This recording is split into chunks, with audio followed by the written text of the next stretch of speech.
ਉਹ ਭਾਈ ਜੀ ਮੈਂ ਤੇ ਘਰੋਂ ਬਿਲਕੁਲ ਹੀ ਪਰੇਸ਼ਾਨ ਹੈਗਾ ਭਾਈ ਜੀ।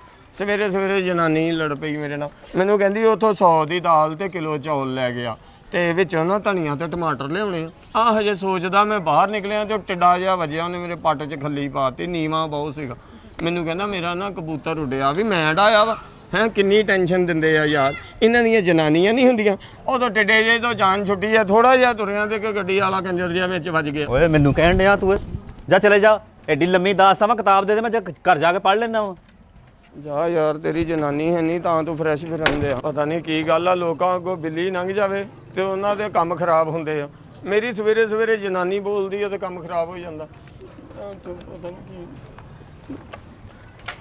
ਪਤਾ ਨਹੀਂ। ਓਏ ਪੁੱਤ ਇਹ ਕਾਕਾ ਉਰਾ ਮੇਰੀ ਗੱਲ ਸੁਣ, ਉਰਾ ਮੇਰਾ ਪੁੱਤ ਉਰਾ। ਹਾਂਜੀ ਉਰਾ ਮੇਰਾ ਪੁੱਤ ਉਰਾ ਗੱਲ ਸੁਣ। ਮੈਂ ਓਏ ਆਹ ਮੇਰਾ ਪੁੱਤ ਉਰਾ।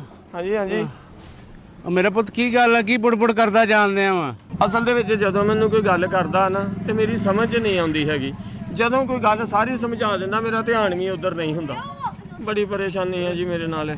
ਉਹ ਪੁੱਤਰ ਤੇਰੀਆਂ ਗੱਲਾਂ ਦੇ ਵਿੱਚ ਹੀ ਤੇਰੇ ਪਰੇਸ਼ਾਨੀ ਦਾ ਹੱਲ ਹੈ ਵੇ। ਹਾਂਜੀ ਹਾਂਜੀ, ਉਹ ਕਿੱਦਾਂ? ਤੇਰੀਆਂ ਗੱਲਾਂ 'ਚ ਤੇਰੇ ਪਰੇਸ਼ਾਨੀ ਦਾ ਹੱਲ ਹੈ। ਤੈਨੂੰ ਸਮਝ ਕਿਉਂ ਨਹੀਂ ਆਉਂਦੀ ਮੇਰਾ ਪੁੱਤ? ਮੇਰੀਆਂ ਗੱਲਾਂ 'ਚ ਕਿ ਮੇਰੀਆਂ ਗੱਲਾਂ 'ਚ? ਉਹ ਪੁੱਤਰ ਇਹ ਤੇ ਬੜੀ ਆਸਾਨੀ ਵਾਲੀ ਗੱਲ ਆ। ਜਦੋਂ ਕਿ ਤੇਰੇ ਨਾਲ ਬੰਦਾ ਗੱਲ ਕਰੇ, ਉਹਦੀਆਂ ਅੱਖਾਂ 'ਚ ਅੱਖਾਂ ਪਾ ਕੇ ਗੱਲ ਕਰਿਆ ਕਰ ਤੇ ਧਿਆਨ ਨਾਲ ਸੁਣਿਆ ਕਰ।